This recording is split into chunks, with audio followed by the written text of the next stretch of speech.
interesting. Wait, let me do a little intro. Badass women in Herstory. Berta Isabel Caceres Flores. Born March 4th, 71. Passed March 2nd, 2016. Damn, right before birthday. 2 days right before. She was a Honduran environmental activist, indigenous leader, and co-founder and coordinator of the Council of Popular and Indigenous Organizations of Honduras. She won the Goldman Environmental Prize in 2015 for a grassroots campaign that successfully pressured the world's largest dam builder to pull out of the Agua Zarca Dam at the Rio Gualcarque. She was assassinated in her home by armed intruders after years of threats against her life. A former soldier with the U.S. trained Special Forces units of the Honduran military asserted that Caceres' name was on their hit list months before her assassination. As of February 2017, 3 of the 8 arrested people were linked to the U.S. trained elite military troops. Whoa. 2 who had been trained at Fort Benning. Okay, so this happened in 2016. So you know who was in charge at the time. Georgia, USA, the former School of the Americas, renamed WHINSEC, linked to thousands of murders and human rights violations in Latin America by its graduates. In November of 2017, a team of international legal experts released a report finding willful negligence by financial institutions. For example, the Central American Bank for Economic Integration, the Netherlands Development Finance Institution, and the FinFund pursued a strategy with shareholders, executives, managers, and employees of the United Nations Department of Economic and Social Affairs, private security companies working for the DESA, public officials, and state security agencies to control, neutralize, and eliminate any opposition.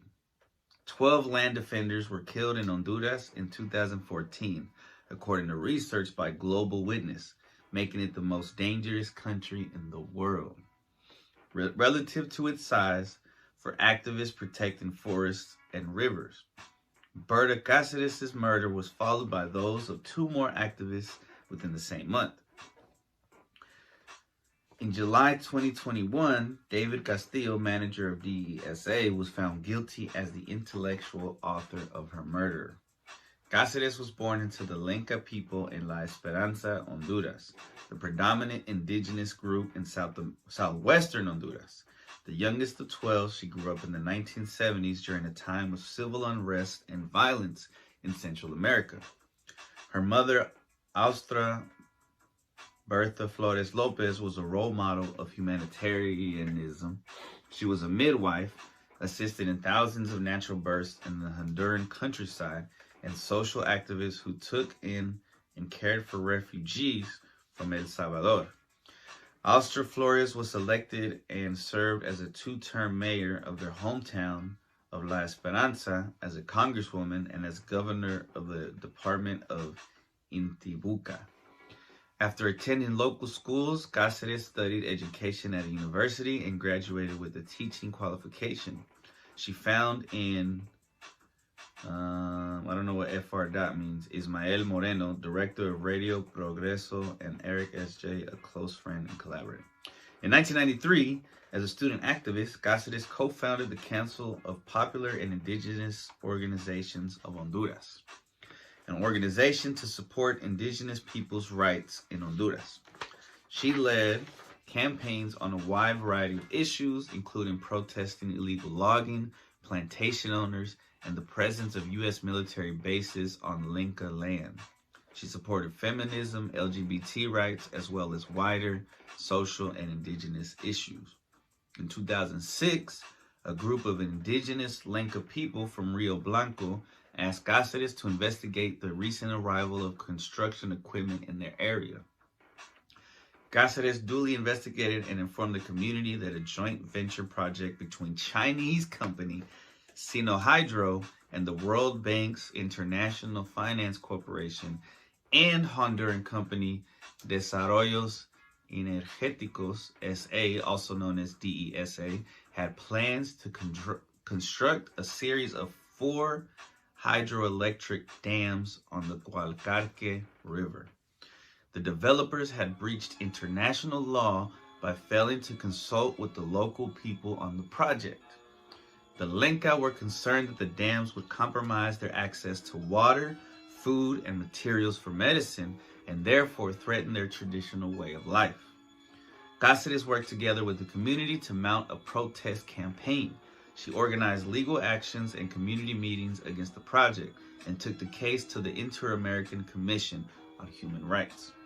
From 2013, Caceres led COPINH and the local community in a year-long protest at the construction site to prevent the companies from accessing the land. Security officers regularly removed protesters from the site. On July 15, 2013, the Honduran military opened fire on the protesters. Bro, how come we didn't hear about this shit in 2013? You see, the news picks and chooses.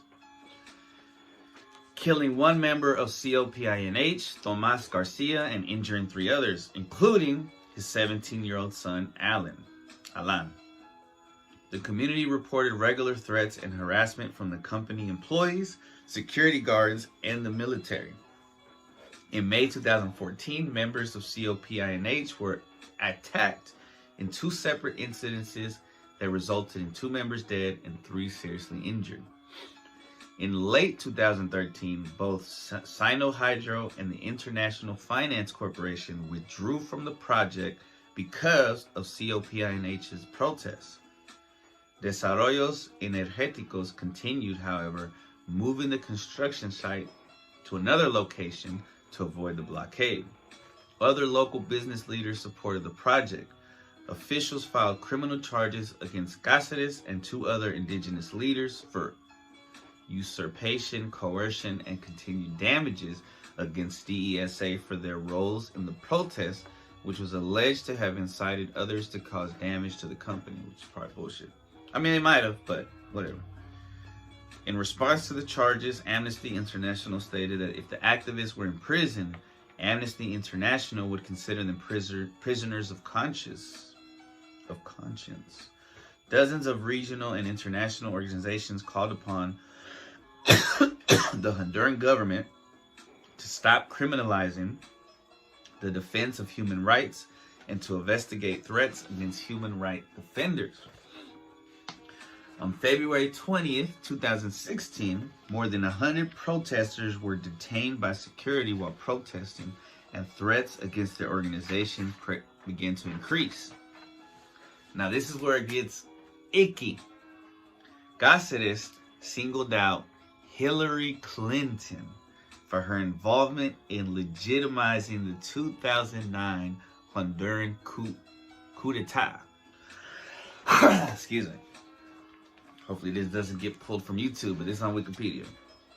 The return of the president, Mel Zelaya, became a secondary issue. There were going to be elections in Honduras, and here Clinton, recognized that they didn't permit Mel Zelaya's return to the presidency. There were going to be elections, and the international community, officials, the government, the grand majority accepted this, even though we were warned this was going to be very dangerous and that it would permit a barbarity not only in Honduras, but in the rest of the continent, and we've been witnesses to this. Clinton claimed that her method of handling the situation was better for the Honduran people. Threats and human rights concerns. The Inter-American Commission on Human Rights included Berta Caceres on its June 28, 2009 list of people under threat during the 2009 Honduran coup d'etat. The following day, the IACH issued so-called precautionary measures in defense of her and other activists while acknowledging reports that military forces had surrounded her home. So if you don't get what this is saying, this lady might be on HC's long list of vanquished enemies to money, to her money, to their money. Damn, it's crazy. In 2013, Caceres told Al Jazeera, which is a news outlet, the army has an assassination list of 18 wanted human rights fighters with my name at the top. I want to live. There are many things I still want to do in this world, but I have never once considered giving up fighting for our territory, for a life with dignity, because our fight is legitimate. I take lots of care, but in the end, in this country where there is total impunity, I am vulnerable. When they want to kill me, they will do it. During the campaign against the dam, Caceres and other organizers were frequently intimidated by the military. On one occasion, they were stopped and their vehicle was searched while traveling to Rio Blanco. Caceres claimed that during this search, a gun was planted in the vehicle. The organizers were subsequently arrested on weapons charges and detained overnight in jail. The court placed Caceres under preventative measures, forcing her to sign in at the court every week and preventing her from leaving the country. The measures were in effect until the case was dismissed in February 2014. Court records from 2014, publicized in May of 2016, that's 2 years later that they publicized these records, the government and DESA repeatedly sought to tar Caceres and her colleagues as violent anarchists bent on terrorizing the population through their protests, usurpation, coercion, and continued damage, and even attempting to undermine the democratic order. Obviously, that's not what the goal was. One of Berta's favorite expressions was, they are afraid of us because we are not afraid of them. Damn. According to Gustavo Castro Soto, Caceres was shot dead in her home by armed intruders on the night of March 2nd, 2016. Mexican environmental activist Gustavo Castro Soto was also wounded by 2 gunshots to the cheek and the hand.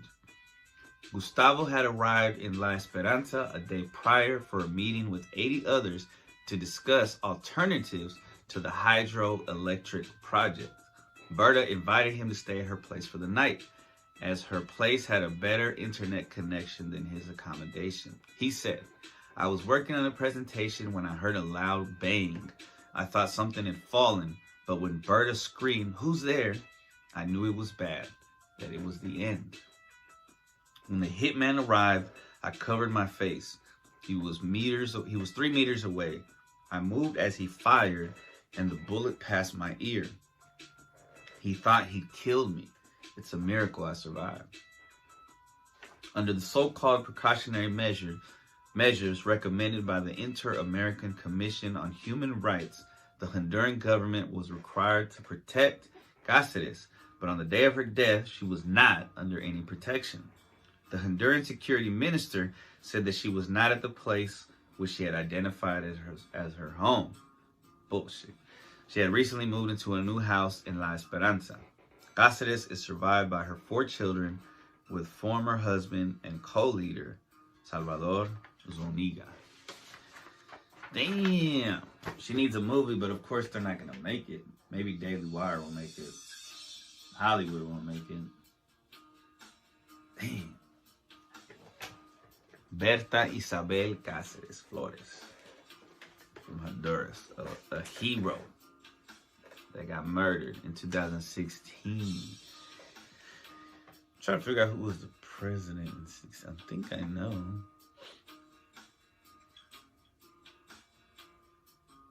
But it wasn't. It was who I think it is, but I don't think it was them that did it. Because it was like this business. It was just business.